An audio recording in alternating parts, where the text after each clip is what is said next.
How did I go from a liquid to an almost finished rail car? We're going to talk about that right here, right now on Model Railroad Talk. So stick around because we're going to get this show on the tracks.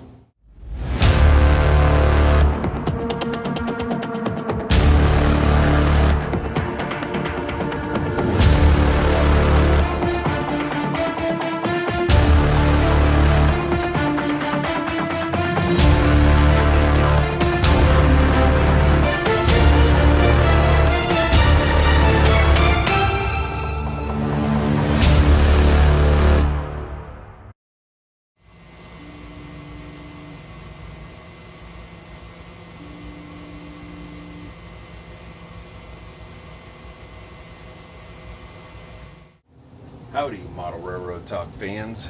We are back with another video.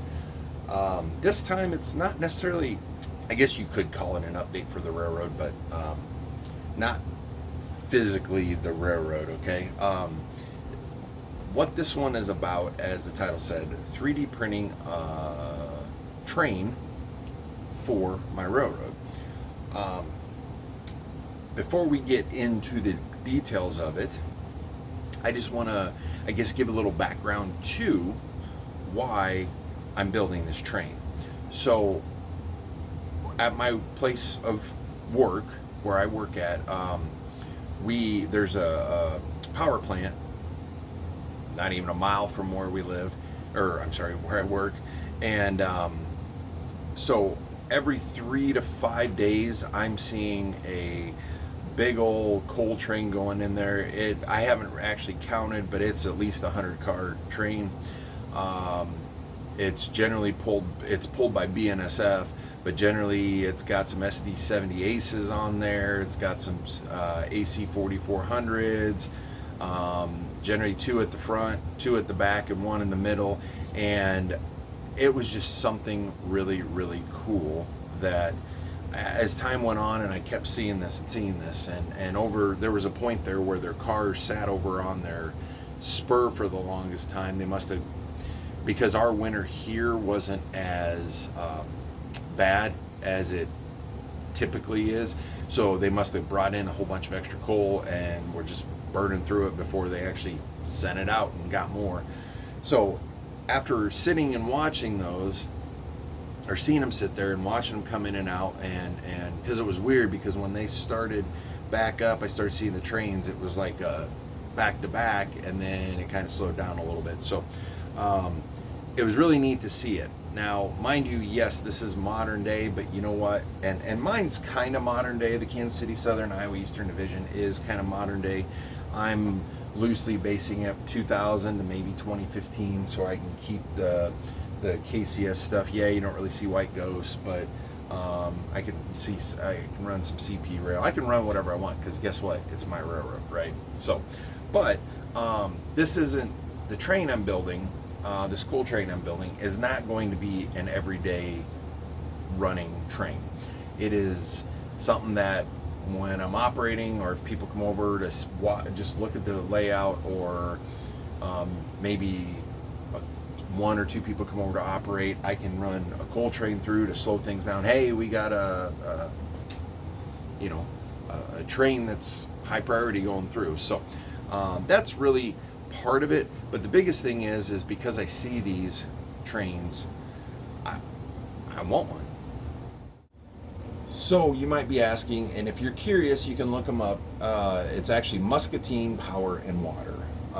So their reporting marks are MPWX, and I will tell you right now, there is not a lot out there. I want to say it's railpictures.net, I believe it is, that I've used, and they've only got maybe 15 or 20 of these car pictures on there.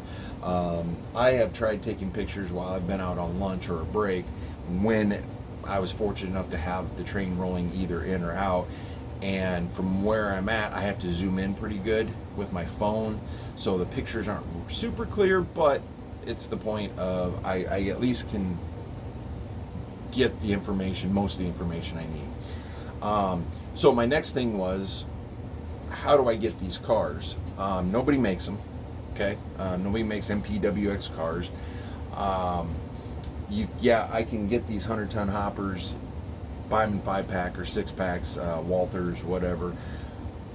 But let's face it, we all know rail cars, stuff like that, they're very expensive. You get in the unit trains like well cars or intermodal cars, coal trains, stuff like that. These 5 or 6-packs can cost $100 to $200 depending on the railroad, how new they are, and who's selling them, right? And I started looking around. I'm like, well, if I'm going to spend $100, we'll just say for argument's sake, $130, okay, for a 5 or 6-pack of 100-ton hoppers, I'm going to have to strip them down, repaint them.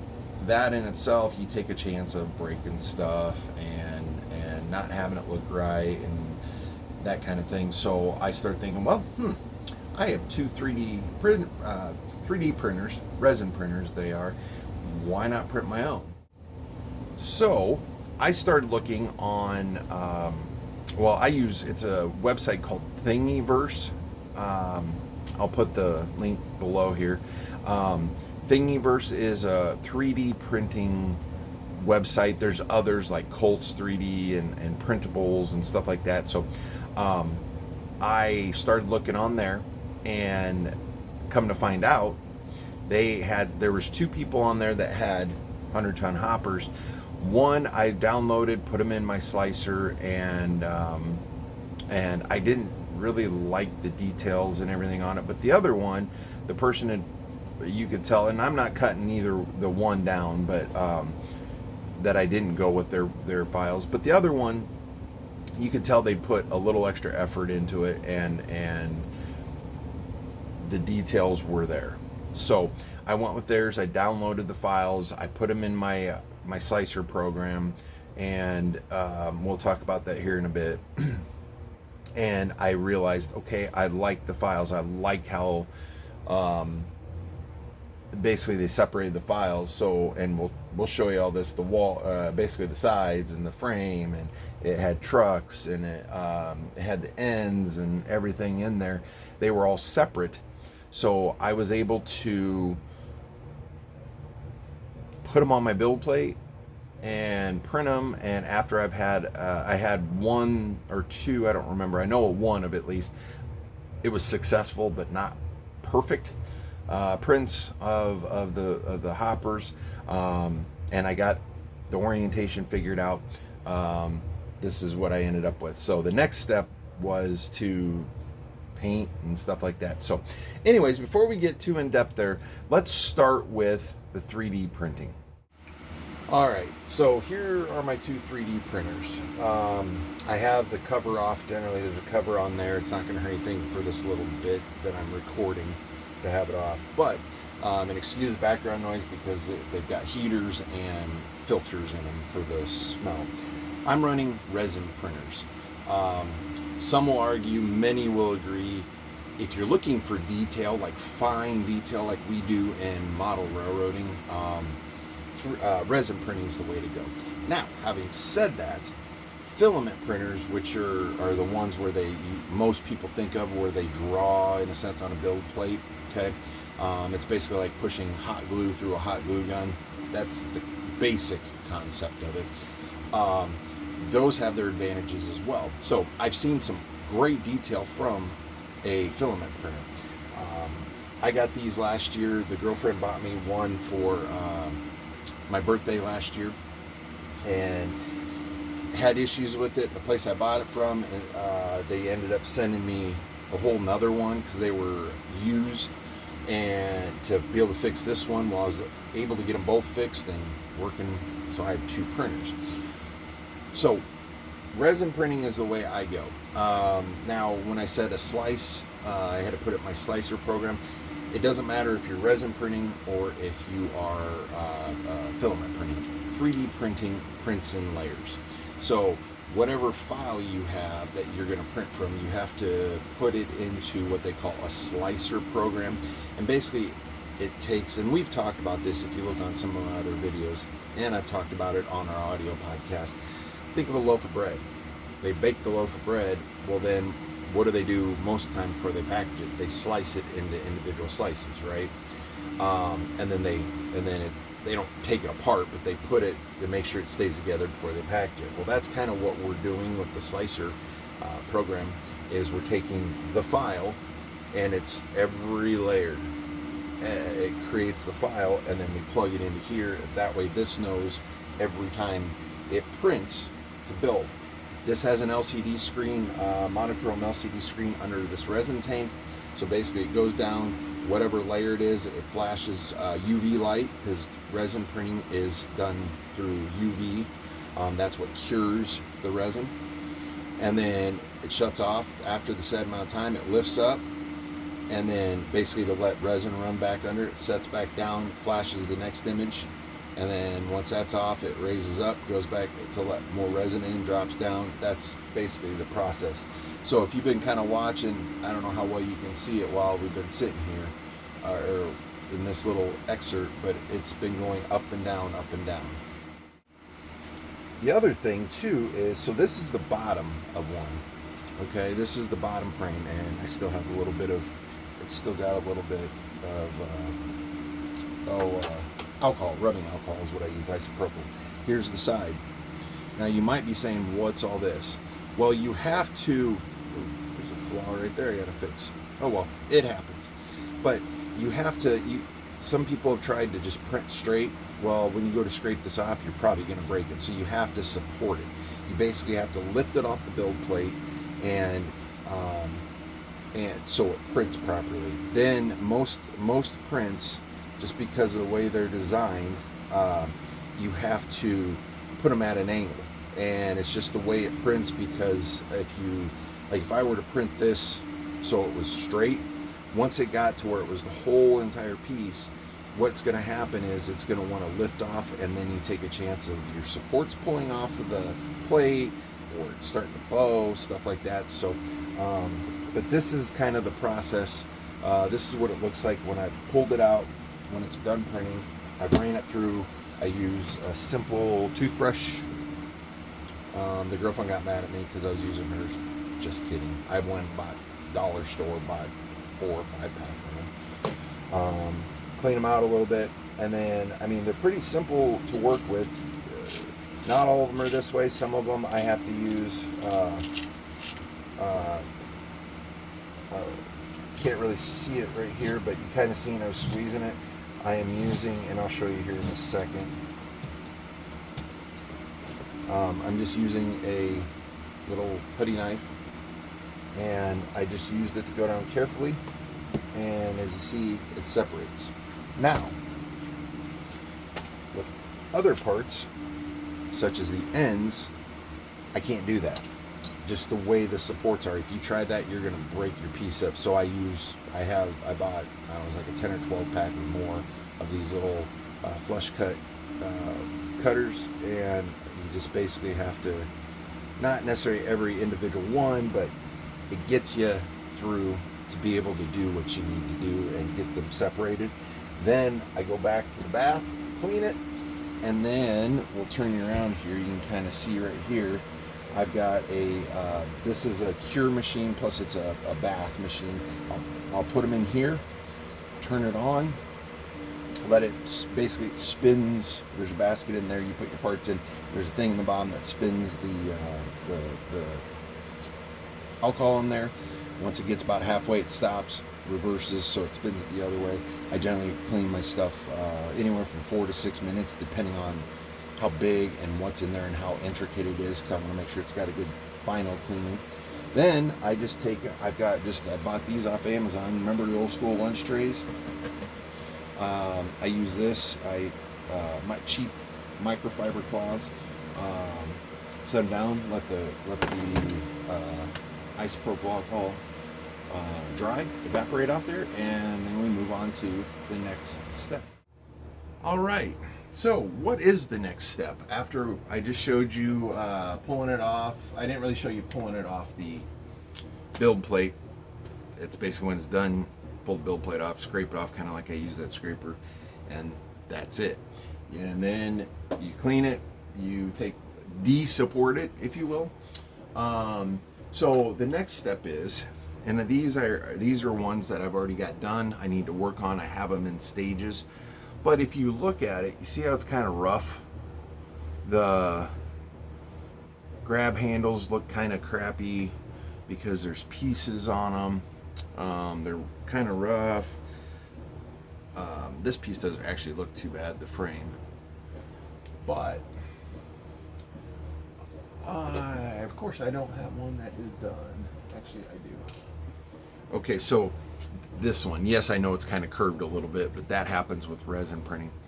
But you can see I've cleaned up the ladders. Little imperfections you can fix. The back is cleaned up. Basically, this piece is ready to be glued together. Likewise with the ends. Well, let me grab this one. So the ends, this is one that hasn't been cleaned up yet. You can see the back is, there's little nubs. This needs to be filed down. Even though this is the A end, well, maybe I have a B end here. I do have a B end ready. So if you look on the back, see how this one's cleaned up and it looks much better. You don't have all the little nubs and stuff like that. Basically what I use is, and I have, I've got 2 sets of these. They're needle files. I got them off Amazon, I think. They were cheap. I just buy the cheapo ones because when they get bad or I can't use them anymore, I throw them away and just buy another set. Or, you know, I have 2 sets, one for metal and I have one for plastic and resin. Reason being, and I've talked about this before, I don't want to put use the metal ones on plastic. The plastic to metal doesn't really matter, but metal to plastic, especially if you're trying to do fine stuff, you can have little metal pieces, shavings, slivers, whatever in there, and it could potentially scrape up your work and create grooves and stuff. So I have 2 separate ones. My plastic ones I do use for resin because at this point when I go through,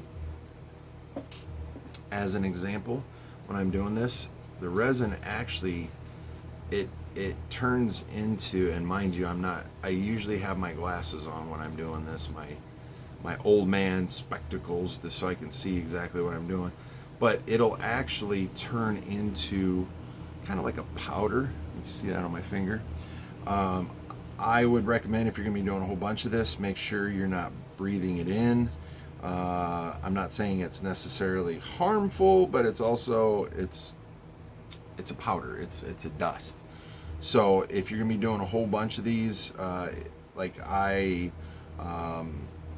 originally was going to sit down and just print. I've decided I'm building anywhere from a 36 car train to a 42 car train, depending on how I feel. And I don't really want to do much bigger than that because that's about the max my railroad can handle and be enjoyable. So anyways, after we clean it up, the next step is to glue them together. Now, mind you, my first 2 I did them 2 separate ways.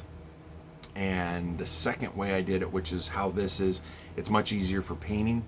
All right, so now mind you, the 2 you've seen at the beginning, while yes, they look fairly the same, and for the record, I still have detail painting to do on them. And the one I got to put MPX reporting marks and all that stuff, so they're not 100%.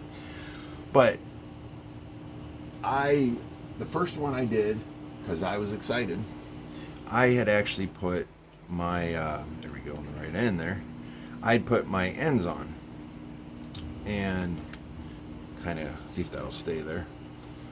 I have to fit it in there.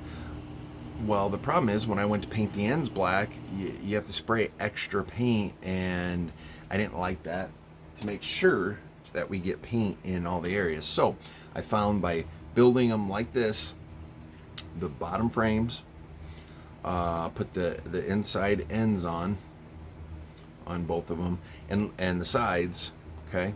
Now these are ready for paint. And I will take them out. I'll paint the ends black, basically black in here and here and here. And then once that's done, I will, before I even put these on, now these I'll spray the A and B ends, I'll paint them black separately. And same with the trucks. I even 3D printed my trucks, whether they're the exact right ones for them or not, I don't really care. They came with the kit and they're actually good trucks. They printed well. I'll also paint these black, and yes, these are just wheel sets that I don't use, that I put in there, so when I do paint them, it keeps the journal boxes or the journals, I guess, clean from paint, so when I put my actual wheel sets in there, they're not all clogged up. But I'll actually mask this off where it needs to be, like you seen on those, and I'll paint my silver, and then once that's all dried, then I'll mask it off and do the blue on the ends. But that's kind of the process that I'm at right now. This kit actually comes with, because the couplers are built on, you can see right here molded, that comes with coupler covers. And like I said, it comes with the trucks, and that's the thing. So if you are thinking, if you have a 3D printer and you're thinking about printing your own cars, don't expect the first one you print to print out perfect. Reason being is, and yes, this is my junk one. I keep my wheel sets in there for painting purposes. But, and the reason why I say that is I had the orientation on the sides wrong. And if you look, see if I can get in there so you can actually see it. See, yeah, you can see it. See how the bottom is curved? That's because I had the orientation on the printing wrong for the sides. While I did have couplers and wheels on it, I had it up there and ran it around the railroad just to I used this one just to see, okay, before I start printing, is this car even gonna look right, work right, whatever on my railroad? And sure enough, it ran around great. I have no issues with it, and that's even with it looking like crap. So I went in, reoriented, and maybe this will help you too, kind of see the difference. See how the bottom of this one right here compared to this one right here, how it's straight, not curved. Yeah, so that's all orientation on the printer. Okay, so the next thing we had to figure out, and had it up here, it comes with trucks, it comes with coupler boxes and stuff. So biggest thing is, what do you do? Well, on mine, and this is going to be different based off of your model you're printing, are screws for the bottom. I ended up going with 256 screws. I got these off of Amazon. Not expensive at all. I had to find the right one. I drilled the holes out. I have a 256 tap, tapped them out. And with resin, you got to be real careful. These first few were the last of the high temp and ABS resin mix that I was trying out for our good friend Eric over at the War Bonds channel for some of his parts, and we decided just going with the ABS like resin. Side note, for what we're doing here, the ABS like resin is perfect. You don't need any high temp and stuff. He's building a 1-inch scale GP60M, so we thought with it being out, maybe it might need the high temp. But in turn, the high temp is, while yes, it can handle like 500, 600 degrees, it's very, very, very, very, did I say very? Very brittle.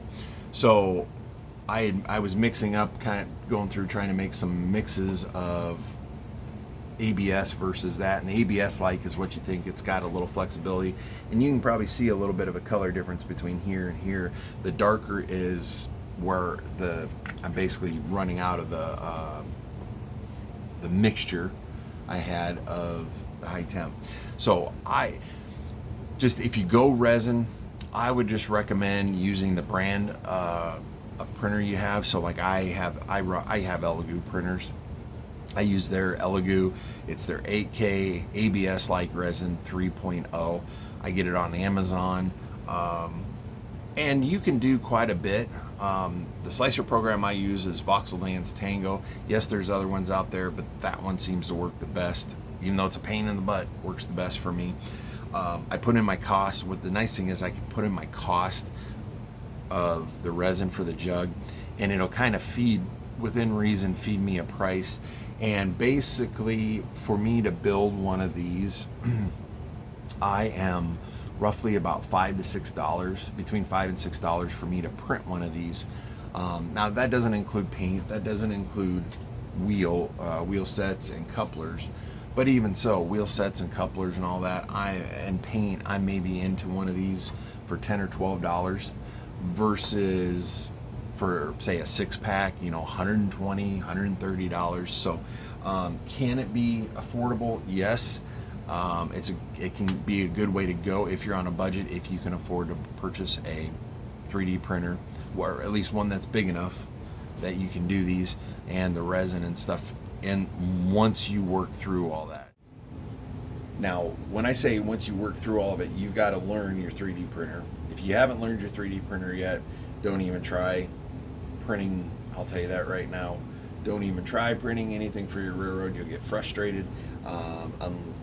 Unless it's a file that maybe a buddy of yours has printed, and he's got using the same resin, same printer, that's a different story. But the reason why I say that is because I've had my printers for a year now, and I just recently started printing these. Yes, I've done some buildings. I've showed you in past videos.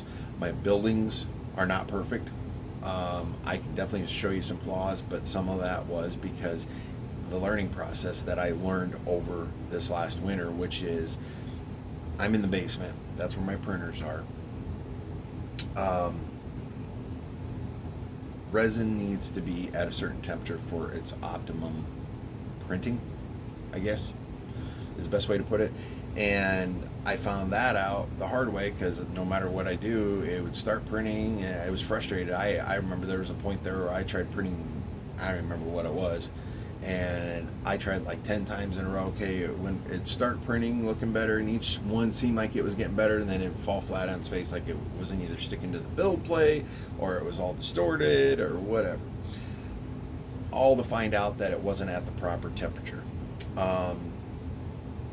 I started using just a little space heater kind of thing, which I didn't really like because I didn't feel comfortable leaving that run while I was either sleeping or away from the home, like at work. So Elegoo actually ended up coming up, and other brands have too, where it's a heater that you put inside the resin printer, and not only is it a heater, but it's a filter for like the smell and the fumes and stuff. You still should vent it. I recommend venting or having it in a place that you can kind of seal off. Where ours is at, it's not bad, and with the filters and stuff I run, everything is fine. But the heater made a world of difference, because the heater is set at a predetermined temperature. So in this case, it's set to be basically, it keeps the resin between 24.5 to like 25.5 degrees Celsius. I've never really converted over, so I can't tell you exactly what it is in Fahrenheit, but that's what it is in Celsius. And since I've been running that, it makes a world of difference. It helps give you better, not only finishes, but your details and stuff. And that's the other thing I would get as an example, not in this case, but it would get all this great detail in here, but then you get over to the ladders and it would be all crooked or whatever. And that was because I didn't have the resin at the optimum temperature. So going back to what I was saying, make sure you have had your printer for a while. And I'm speaking from my experience with resin printers. Make sure you've had it, you've worked out the kinks, you've printed several other successful prints. I've done prints for Eric, and actually now we figured out the exact size that I need to do his grills and stuff like that. So here in the next few weeks, once I order some more resin and get it in, I'm going to print those for him. But learn your printer first. A lot of people I see in these groups, well, I'm going to print my own cars, I'm going to print my own details so I don't have to buy it. That's great, yes. In the end, once you've had enough successful prints, it is cheaper. But you're going to be wasting resin left and right. You're going to be frustrated until you get to learn that. And basically, you got to learn not only the printer and what it likes, but you've also got to learn the slicing program. And if you're building your own stuff, you got to learn 3D. Like I use Shaper 3D. I had to learn that program, and I'm still learning something on that every time I use it to be able to create my own stuff. Prime example, and I don't know if I got a couple left. These are Sinclair antennas. I did those on Shaper 3D. Actually, there's only one left on there, but I designed those and printed them. So I had to, depending on what you're doing, if you're going to be somebody who's just going to buy the printer, go on to like say Thingiverse, printables, whatever, and download and print, that's fine, but you still need to learn your slicer program. The better you learn your slicer program, the more successful prints you're going to have, the happier you're going to be. Things in time become cheaper. All the resin I've wasted up to this point, I would say with this first batch of 6 cars and the successful prints I've done in the past, I'm probably just now breaking even than it would have been to buy my stuff from somebody else, even on sale. So, or even not on sale, I should say. So basically, in closing, 3D printing you can do a lot with. Once you get the opportunity, you learn it. As you can see, my cars here, I just literally today painted if you look up the MPWX Muscatine Power and Water, you'll see they have those. Blue ends, I just actually found some blue that was closer than what I was using. You can print out cars. If you can see right back here, these are little, what I call tool holders. I just painted, so I got to be careful. I can't put them up yet. For the front of the layout, I'm going to print probably 4 more of those. I printed throttle holders for my Digitrax throttles. Yes, Kansas City Southern, so I'm doing them in Kansas City Southern colors, but it also helps them stand out with that paint, so you're not searching for a place to put your throttle or tool holder. So 3D printing can be good. Too many people I know, have seen, jump right in and they get frustrated right away. Next thing you know, their 3D printer is either screwed up or they're selling it because, well, I can't print anything on it. You gotta learn it. So before we end the show, thank you to Broadway Limited for supporting this podcast and the productions. Check them out, Broadway-limited.com. Check out their Conductors Club. Awesome stuff over there. If they have locomotives there, they're great deals on them. If you're a Conductors Club member. Also check out our good friend Eric over at the War Bonds channel. He's building the 1-inch scale GP60M.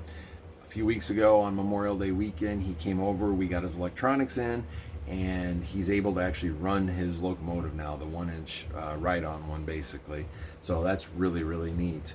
And I just want to thank everybody for supporting me through this time over the summer here where I'm taking a break from the audio podcast. Just a little bit so far that I have had a break from the audio podcast. I have a lot of ideas that I've come up with and written down for that. So I'm actually excited to be able to start that up here in the semi-near future, hopefully fall-ish. We'll start the audio podcast back up. And right now we didn't take down any of our past ones. We're at 109. We have 109 episodes out. Spotify, iTunes, Amazon Music, wherever you find podcasts. Also check out our website, www.modelrailroadtalk.com. If you have any questions, whether it be 3D printing or anything you may have seen in this video or any other videos, by all means, reach out to us, modelrailroadtalk@gmail.com. Thank you, though, everybody, like I said, that has supported this podcast up to this point, and those that have liked have come on and subscribed to our YouTube channel here. We're at 120, I think, right now. I believe it is. Last time I checked. Thank you. Or, I'm sorry, 120. 1,020 is what it is. I said that wrong. I really appreciate it. Yeah, I've got, as you can see, a lot going on, but I really appreciate everybody. That is just awesome. The subscriber numbers keep going up, and that just means that you guys at least find what I say and what I do mildly interesting. So I really appreciate that. And so, but if this is your first video with us here at Model Railroad Talk, welcome. And also like and subscribe. So by liking, that just tells us, hey, you liked it. By subscribing, you'll get notifications if you have the notification bell turned on anytime we put out a new video. And all trains, everything trains. Thank you for watching. Like and subscribe. I really appreciate it when people do that. And in the meantime, like we always say, keep your train on the tracks.